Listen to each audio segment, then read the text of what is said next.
Throughout the course of history, there have been a great number of insane leaders, many of whom have been examined on this same channel previously. The man who totally brutalized Uganda throughout the 1970s with his penchant for torture, chopped heads, and cannibalism, as he admitted himself, is one of the few people who have been as evil as he is. The description that was given to him by Milton Obote, the person he succeeded as president of Uganda, was one that he merited fully and completely. One of the most formidable brutes that an African mother has ever brought into existence. In the Bond graphics for this week, we delve into the very strange world of our male counterparts. According to the statistics, Idi Amin was born in Cambodia, Uganda, between the years 1925 and 1928. He belonged to the Kagwa tribe, and his mother was the witch doctor for that particular tribe. The teachings of the Quran were something he was familiar with from a very young age, despite the fact that he had very little formal schooling. In point of fact, he became known as the young man who was able to memorize the Quran when he was still in his early preteen years. This ability earned him a prize he was awarded. During the day, Young would be found tending to goats in the fields at the Imperial Hotel in Legacy. He was hired for his first position as a Hassan co-chairperson when he was in the middle of his teenage years. It was at that time that he was brought to the attention of an officer in the British Army. As he had matured, he had become a tall and imposing young man. Due to the fact that he had a little education and spoke Kiswahili, he was willing to comply with whatever directives that were given to him. The officer was able to pull some threads in order to allow him to join the British colonial army in 1946. He started his military career as a laundry worker in the Marga Marga barracks in Jinja. All of these characteristics were considered to be desirable. He was promoted to the 21st King's African Rifle Corps, a G-Lead. After going through this for a period of 1 year, in a short period of time after that, his unit was moved to Somalia, where he demonstrated that he was an enthusiastic and motivated soldier. His bravery, audacity, and harshness were characteristics that distinguished him as a private who stood out from the crowd. Following the completion of shifter animal raids in Somalia, he was dispatched to Fort Hall, where he started his training for the Scottish military bands. Having reached the age of 20, he had matured into a young man. He stood at a height of 6 feet 4 inches, weighed 240 pounds, and had the strength of an ox, both in the sport of boxing, where he achieved the title of Ugandan light heavyweight boxing champion, and in the sport of swimming, he was an excellent swimmer. Idi Amin Data began to establish himself as a model soldier over the course of the subsequent 2 years.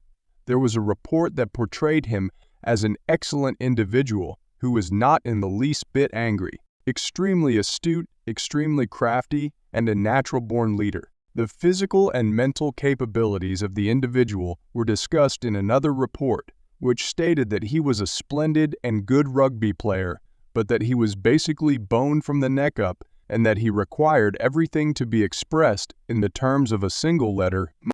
In 1952, Amin's brigade was sent to Kenya to fight against the male revolt that was taking place across the country.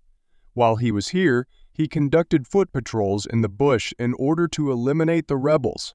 As a result of his pioneering spirit, he was first promoted to the rank of corporal and subsequently to sergeant. He had achieved the highest rank that a black officer could achieve in the British colonial army by the time the year 1853 came to a close. That was the Fandy, by the way. In this way, the situation was analogous to a warrant officer searching for the individual. However, this was not the only thing that Ahmed undertook throughout his time in Kenya. A boy and a girl were born to him over those 2 years, and he was also the father of both of them. They would be the first of 35 children to be born to 5 different wives. At 1954, Amin's brigade relocates back to their base at Ginger, which is located in Uganda. He served in the Scottish Army at the time that Queen Elizabeth was teaching. Benz was awarded the title of Best in Parade, which is a distinguishing honor. In 1957, He was the leader of a campaign that was working to enhance the salary of Native American soldiers. Despite the fact that the initiative was unsuccessful, the Army brass voiced their disapproval with the unconventional action taken by their star soldier. That he failed the military intelligence test on 2 separate occasions was a source of disappointment. The consequence of this was that he was moved away from the field where Stevie King's African Rifle Corps bands were playing. Later, in 1959, he made his way through the Army field. In order to serve once again in the field of war, the exercise that was reviewed again was allowed. In this region, where he was stationed, there was a fierce competition between the Kenyan Turkana nomads and the Ugandan Caramel Gong. He was assigned to the border between Kenya and Uganda. After the British suffered a crushing loss at the hands of the Takata, he arrived and performed so effectively that a British officer hailed him as having restored the prestige of the forces of law and order in the region of Kashmir. He arrived in the aftermath of the defeat. Indeed, a man who has since been elevated to the rank of lieutenant was the one who was in charge of negotiating a peace pact with Edward Murtala, the leader of the Turkana people. Putting it mildly, Amin's methods of accomplishing his goals were not conventional in any way. He made a threat to sever the penis of every Turkana male who was discovered to be wrestling castle during the investigation. In addition, this was not merely a bluff. He carried out his threat in addition to a great deal of other things. In point of fact, the terrible method in which he put down the uprising introduced a degree of ferocity to the region that had actually never been seen before. Uganda celebrated its independence from Great Britain in the year 1962. It was as if the nation suddenly got its very own army. The native brigades, on the other hand, had been treated as second-class soldiers by the British and were carrying out the orders of their colonial overlords in the past. After that, they were liberated from those bonds. It was necessary for a significant number of British commanders to remain in Uganda in order to monitor the development of the Ugandan army. As early as 1964, he began making attempts to increase military might inside the Ugandan army. His activities in putting down the Tikhonov's revolt drew him to the attention of Milton Obote, who was later to become Uganda's first prime minister. Additionally, he elevated the imposing young fighter to the rank of deputy commander of the army with the promotion. However, in 1965, he was also given the responsibility of commanding the 1st Battalion of the Ugandan army. There's a battalion that was sent into the Congo to help nationalists and combat the government that was sponsored by foreign powers, and that the operation was failed, with the Congolese mercenaries being able to defeat the Ugandan forces. In the latter part of that year, he became embroiled in a controversy that involved the illegal transportation of gold and ivory. Frederick Matthias, the 2nd President of the United States, demanded an investigation.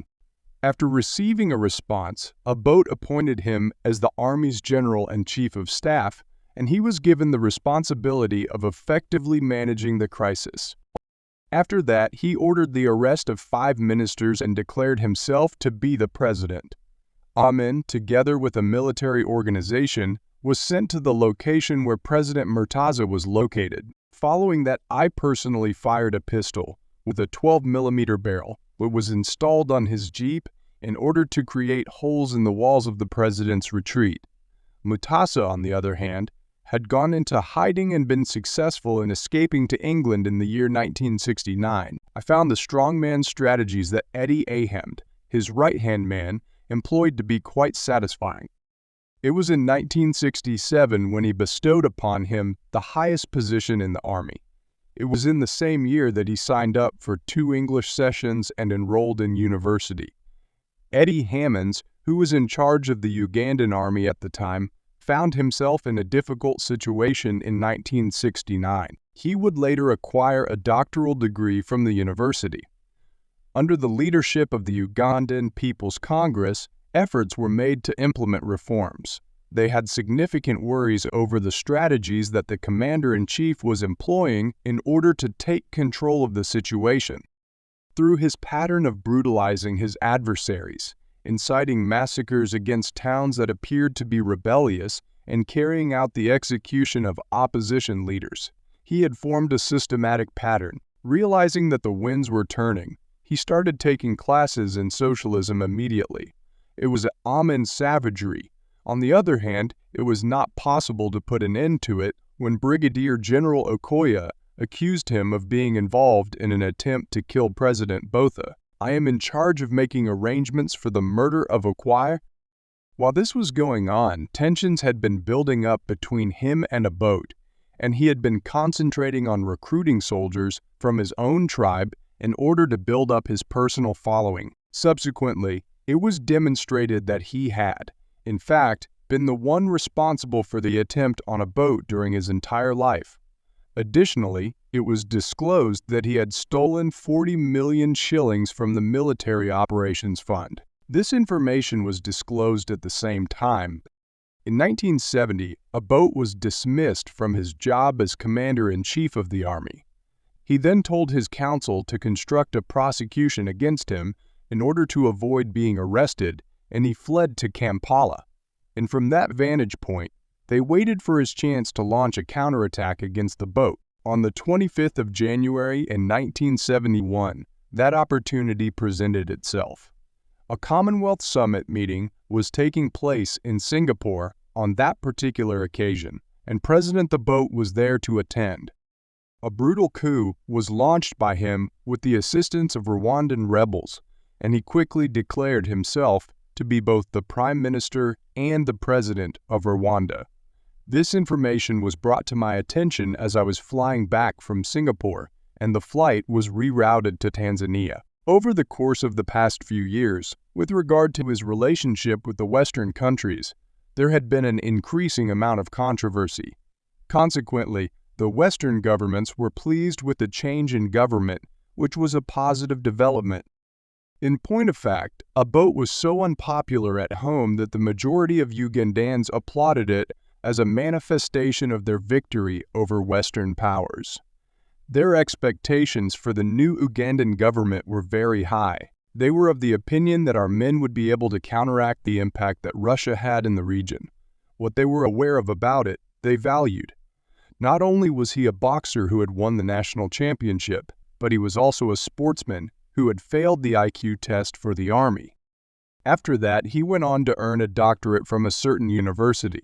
What they failed to recognize was that Amin was a tyrant who exhibited a level of cruelty that were unprecedented. The accumulation of concessions marked the beginning of Amin's administration. In addition to the release of political prisoners and the dissolution of the secret police, he made a commitment to the people that elections would be held in a manner that was both open and free. With that being said, it did not take long for his actual personality to become apparent. The duration of his caretaker rule was increased from 18 months to 5 years with his extension, using the justification that he need more time in order to restructure the government in a manner that would be of genuine benefit to the nation. He proceeded to bestow upon himself an ever-increasingly odd series of titles, such as Lord of all beasts of the earth and fishes of the sea. In August of 1972, he made the decision to focus on bringing about economic transformation. In doing so, he chose a scapegoat for the financial problems that the nation was experiencing. Those were the Asians, by the way. He came up with a dramatic solution. Every single Asian, including those who held British passports, was kicked out of Uganda. Everyone. After some time had passed, he disclosed that he had encountered a vision from God himself, as well as the message to deport the Asians. The 70,000 individuals who were affected were given a period of 90 days to leave the nation or face the possibility of being arrested, imprisoned, or even worse.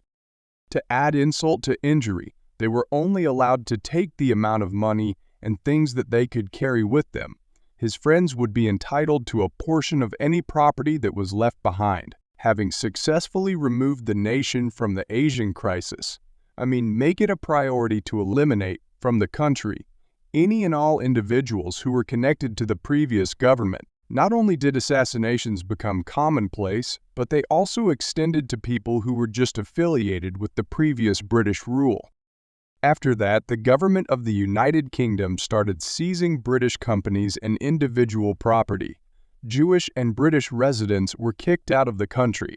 The response from Great Britain and Israel was to completely cut off all diplomatic relations with Uganda. The aforementioned nations likewise ceased their provision of clothing to the region.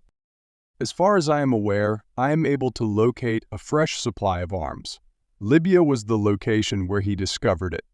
For the purpose of reaching that deal, Amin made a promise to Muammar Gaddafi, the dictator of that country, that he would convert the entire nation to Islam. Additionally, the dictator of Uganda sought military assistance from Russia, assuring them that he would be a bulwark of resistance against the Western powers. He did this by reaching out to Russia.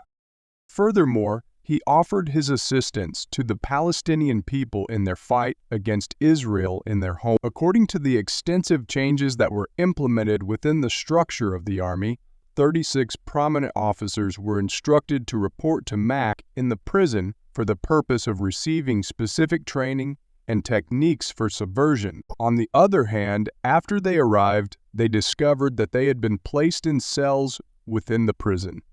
Every single one of the 36 people inside was bayoneted to death. Brigadier Suleiman Hussein, who had previously served as the chief of staff of the army, was taken into custody and transferred to a different location of imprisonment, where the individuals who had been formerly under his command shot and killed him with their rifle. However, that was not the only thing that occurred to him. His head was severed, and it was delivered to Amin at his new home in Kampala shortly after.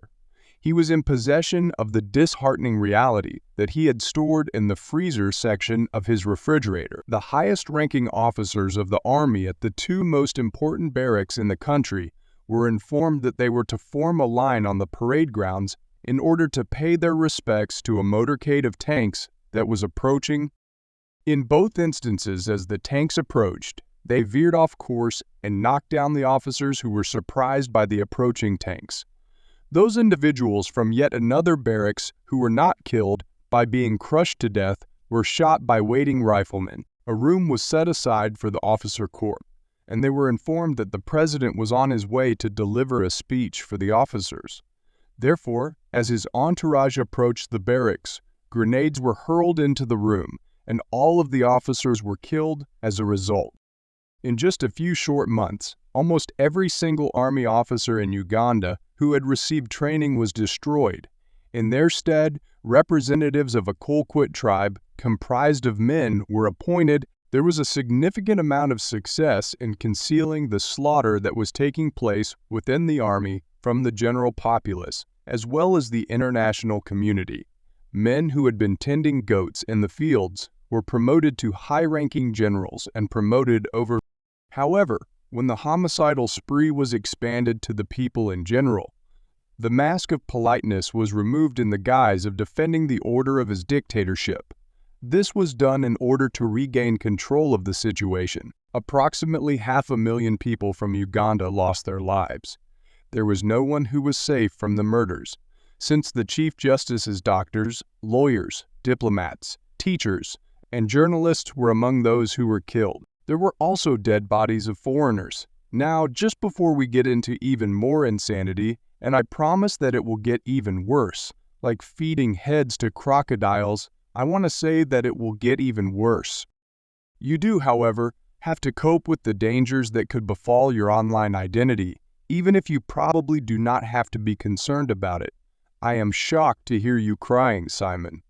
What happens when we unexpectedly find ourselves in an advertisement? In spite of the fact that I'm experiencing decompression sickness, advertisements are essential since they enable us to pay for these really lengthy videos that I will remember forever.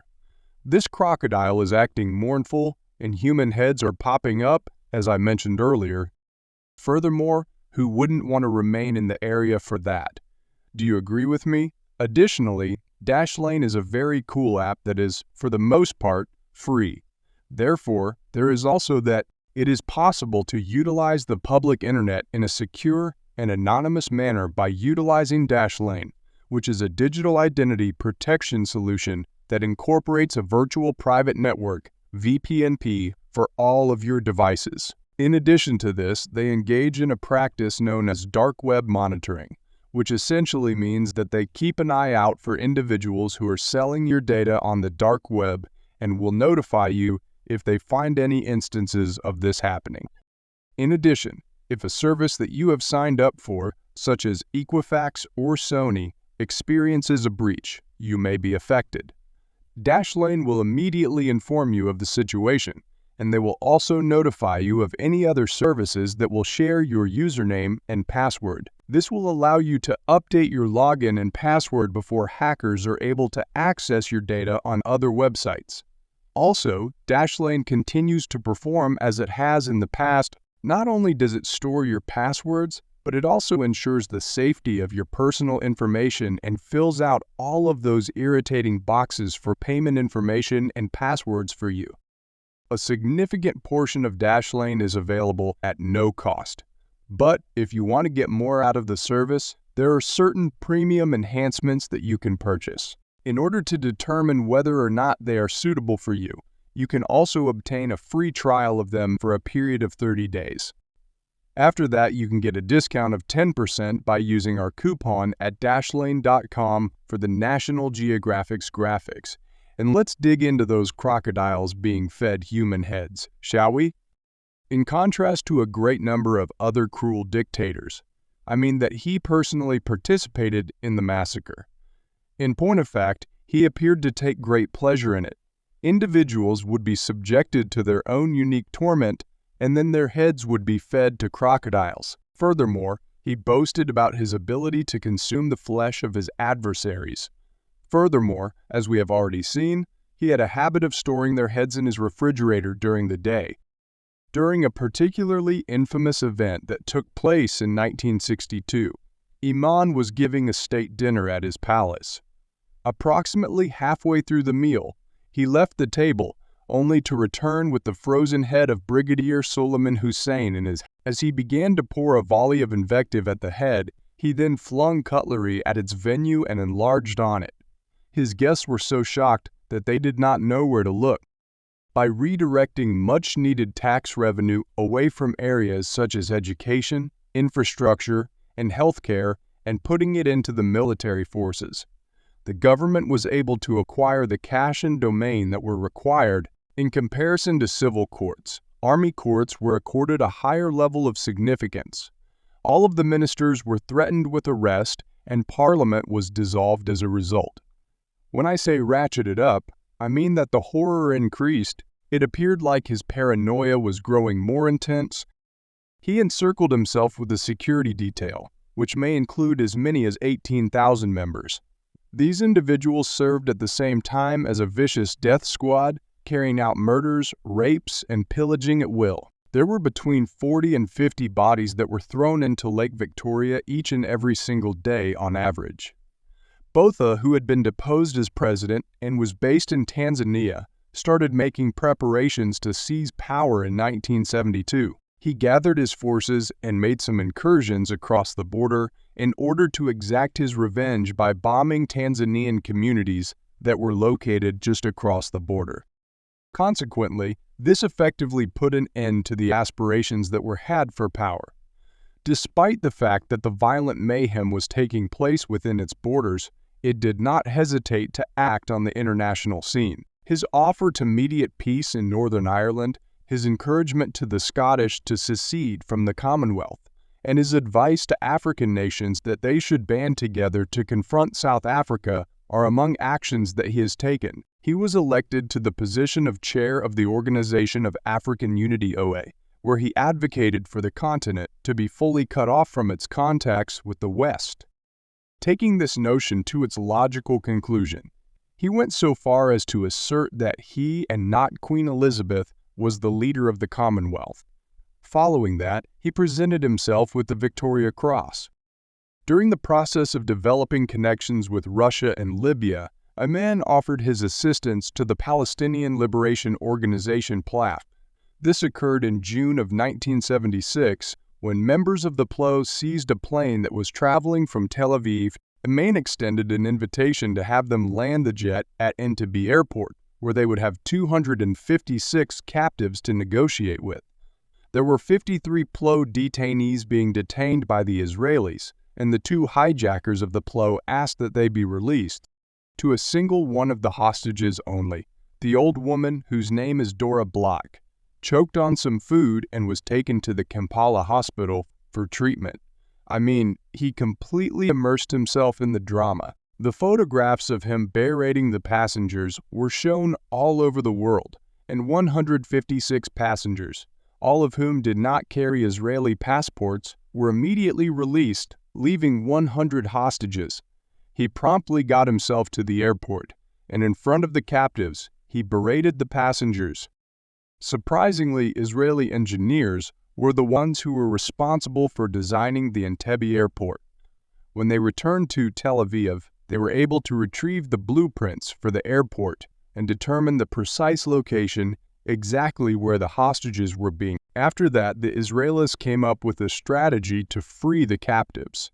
In the early morning hours of July 3, a group of Israeli paratroopers conducted a raid on the airport during the subsequent combat.